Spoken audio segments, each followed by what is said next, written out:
Body Magic here at, well, it's the day after New Year's, so I forgot where I'm at. But we're here anyways with the H2 Hummer Duramax swap. And this is going to be step 2 of that Duramax swap. So there's some important key things that you want to accomplish at this point in time before you put the body on. One, we'll just start with the simple part.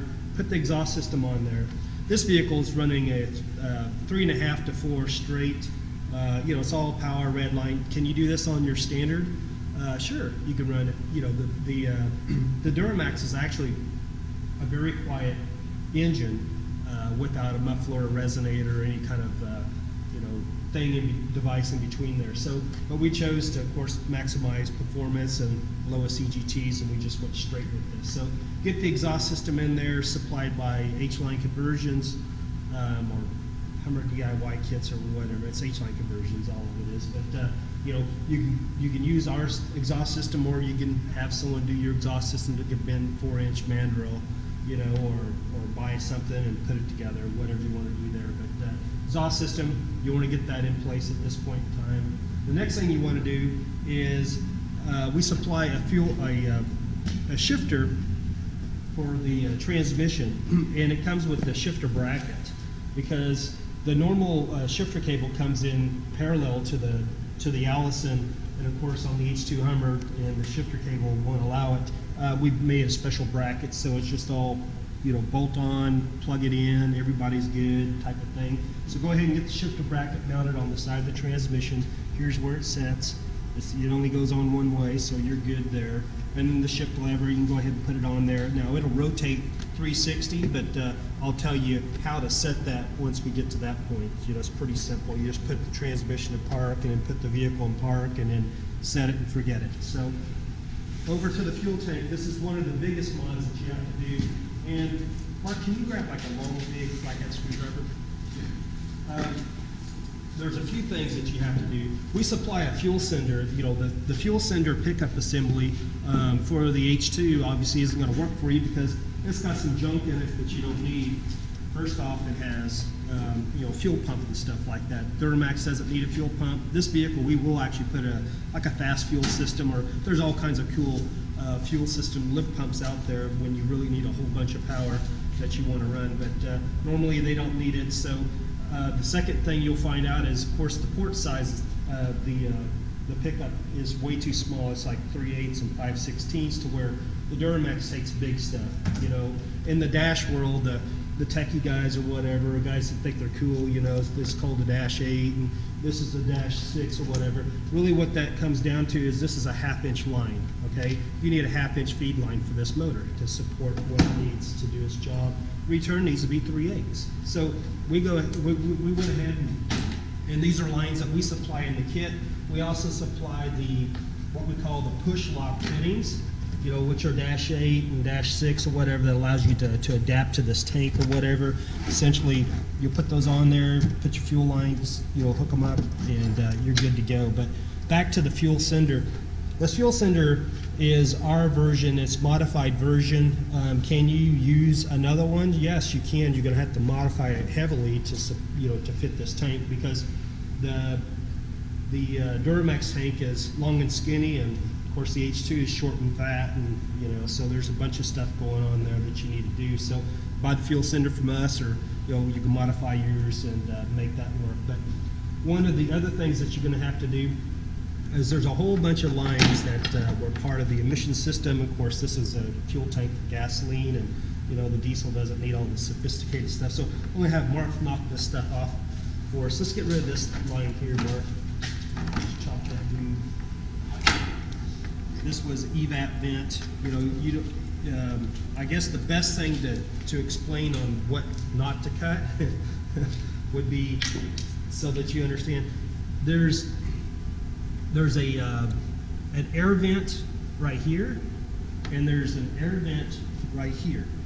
Okay, so those two air vents we want to keep, so that allows the fuel to go out, you know, completely fill up and stuff like that in the tank, and you know, not have a bunch of air pockets going in there. So if you look at this line, it runs, it's like a DUI. It's like over here, back here, and it's going over the emission side and stuff like that. So what we're going to do is we marked where to cut this. So let's go ahead and just clip this line right here.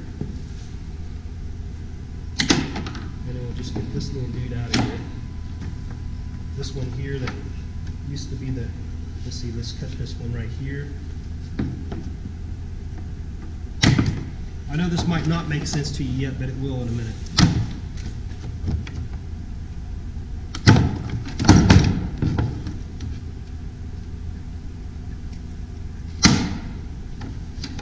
Okay, so all that stuff's gone away. So what we end up with is, of course, we have a line coming off of this vent right here.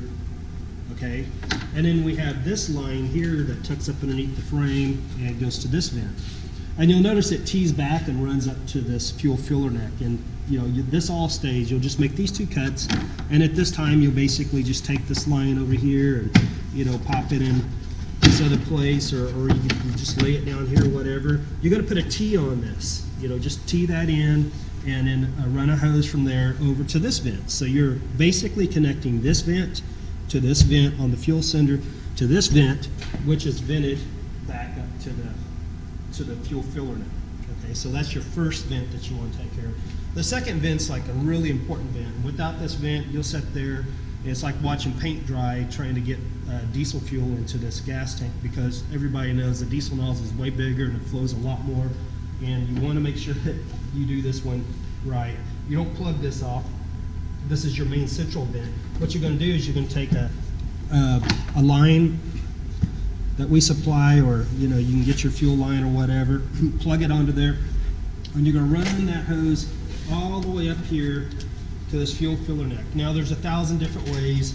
You know, you can find a little special little filter or whatever goes on there. All that stuff's highly overrated. Or you can just do a loop in it and cut it and tie it up, and it's all behind the splash shield. You know, if you're going to go extreme off-roading, mudding, or it wouldn't matter what kind of filter that you had on there. You know, if you're going in water, the water's going to find its way back down in there. So if you're an extreme guy or whatever, take this hose and run it through your cab or wherever you want to go. It doesn't matter. But just make sure that you have that vent on there. You won't be getting any fuel, you know, in that tank in the next 10 years. So now that we got the two vents, the main vent and the secondary vents taken care of, there's one other thing that we have to do. And this one is to eliminate, there's a check valve in these fuel tanks, and you'll notice that the fuel line is very small, and you're like, well, how are you going to get fuel in that? Well, you have to knock this ball out, just punch it out,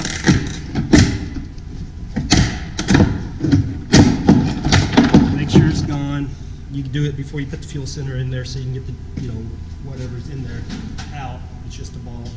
But go ahead and knock that out, then go ahead and reconnect your fuel line, and at that point in time, you know, you're good on the fuel tank. You got your main vent, your secondary vents teed together, you have your fuel lines up there, your fuel cylinders in there, everything's happy over there.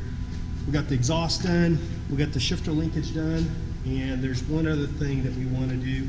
Of course, lace your lines up. You don't have to use stainless braided. I mean, you know, you can use rubber, you know, just a good quality. I like Viton lined fuel lines because it allows you to run like biofuels without any kind of problems. And of course, you'll run them up, connect them to the motor, same push locks supplied in the kit. You know, you pop on there. If you just got rubber lines, I mean, you know, and you don't have the fittings, you're going to have to try to find a way to, maybe a compression fitting or something, you know, to a barb or whatever, to make sure that those are good and secure, because you don't want those popping off. It'll be a bad day for you. The last thing before the body goes on is the transmission lines. And here we have the stainless braided transmission lines. These are a -10 or, you know, just a 5/8, you know, oil approved type of line. And then we convert the fittings at the transmission to a -10, O-ring to a -10, straight JIC, all that kind of crazy talk and stuff. But go ahead and get your lines on there. Like I said, the fittings and the lines are supplied in the kit, but if you're not buying the kit, or you don't want to buy just the lines from us and stuff like that, that's fine. You can just, like I said, this is what they call a 1/2" O-ring to a -10 JIC or a 10-10 O-ring straight, and then you could go to a -10 90 with the barb. You go to a regular rubber line and stuff like that. So now that we got transmission lines are in, exhaust systems in, fuel tank's done. Of course, we got the drive shafts popped in there. We talked about that the other day. You got the transmission mount bolted down. You got the engine mount bolted down. You know, at this point, body's ready to go back on, and yeah, the body's ready to go back on. So I was just thinking, and we usually do this later, or we used to do it later because we forgot about it. And usually I got to the gas station to realize that this had not been done. But back there on the fuel filler neck, of course, that won't accept the diesel pump nozzle size. And in our kit, we supply a diesel version that already has a larger diameter hole in it. However, if you're doing it yourself and you don't want to buy that piece from us or go find something that will work, you can just take and cut that out. You know, just take a Dremel tool or whatever, open that hole up inside there so that you can get that diesel nozzle. Believe me, you'll appreciate that I'm telling you this, and this is like one of the most important things because, like I said, I've gone to the fuel station before, Duramax, all excited to go drive it and everything, maybe have a gallon of fuel in the tank 10 miles away, and I can't get no fuel in it. Our next step is step 3, and at that time we'll show you, of course, putting the body on. I don't need to show you how to do that. Just roll the vehicle back. If you mark the tires and stuff, the body will just go right back on there. At that time, you can go ahead and slap in your 12 body bolts. You can plug back in your electrical in the back side.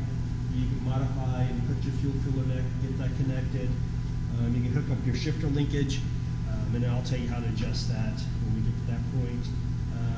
And you're good to go. I mean, all the things that you took off to get the body off, at that point you're putting back on, you know, like the steering shaft and the hydro boost lines and you know, the brake system. I'll just bolt all that stuff back on there, and that's where we're going to start. Step 3 will be with the body on, those kind of things already done, or I guess I can go back and show you what it is that we've done, but you should already know because by now you took the body off and you're at this point. So Johnny Magic here at Hline Conversions, e-charger systems, somewhere in Kansas, actually Wichita, that's right. Good to see you.